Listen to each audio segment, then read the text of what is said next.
সে পরে খবরে ইডি হেফাজতের পর জেল হেফাজতে এবার জীবন কৃষ্ণ শাহ। জীবন কৃষ্ণ প্রায় ৭৫ জন চাকরি প্রার্থী থেকে টাকা নেয়। সূত্র মারফত খবর সামনে আসছে নগদে অ্যাকাউন্টে লেনদেন, চাকরি বিক্রির সেই টাকা।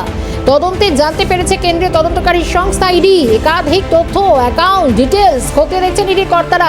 প্রসন্ন কুমারের হাত ধরে মূলত এসপি সিনহার সঙ্গে যোগ জীবনের এবং নিয়োগের মেয়াদ উত্তীর্ণ হওয়ার পরেও নিয়োগ হয়েছিল, এমনটাই সূত্র। 2018 সালে বেশ কয়েকজনের নিয়োগ হয়েছিল দাবি ইডির। জীবন কৃষ্ণ এসপি সিনহার হাত ধরেই চাকরি করিয়ে দেন। সূত্র মারফত খবর, টাকার বিনিময়ে চাকরির ব্যবস্থা করে দেয়।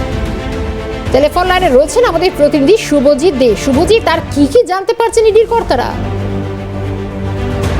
শর্মিষ্ঠা, 6 দিনের ইডি হেফাজত শেষ করে এই মুহূর্তে জেল হেফাজতে রয়েছে বিধায়ক জীবন কৃষ্ণ সাহা। এবং এই মুহূর্তে একদিকে যেরকম তার বিরুদ্ধে একাধিক অভিযোগের কথা গতকালই আদালতে স্পষ্টত এনফোর্সমেন্ট ডিরেক্টরেটের পক্ষ থেকে জানানো হয়েছে, এই মুহূর্তে ইডি সূত্র পর একাধিক তথ্য উঠে আসছে।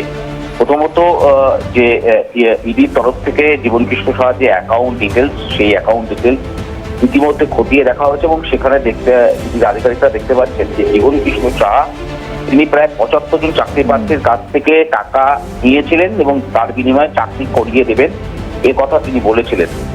এছাড়াও এই যে লেনদেন হয়েছে, সেই লেনদেনের কথা বারংবার এনফোর্সমেন্ট ডিরেক্টরেট পক্ষ থেকে আদালতকে জানানো হয়েছিল যে নগদে লেনদেন করেছিলেন জীবন কৃষ্ণ সাহা। সেই নগদ ছাড়াও অ্যাকাউন্টের মাধ্যমেও কিন্তু চাকরি প্রার্থীদের কাছ থেকে টাকা নিয়েছিলেন জীবন কৃষ্ণ সাহা।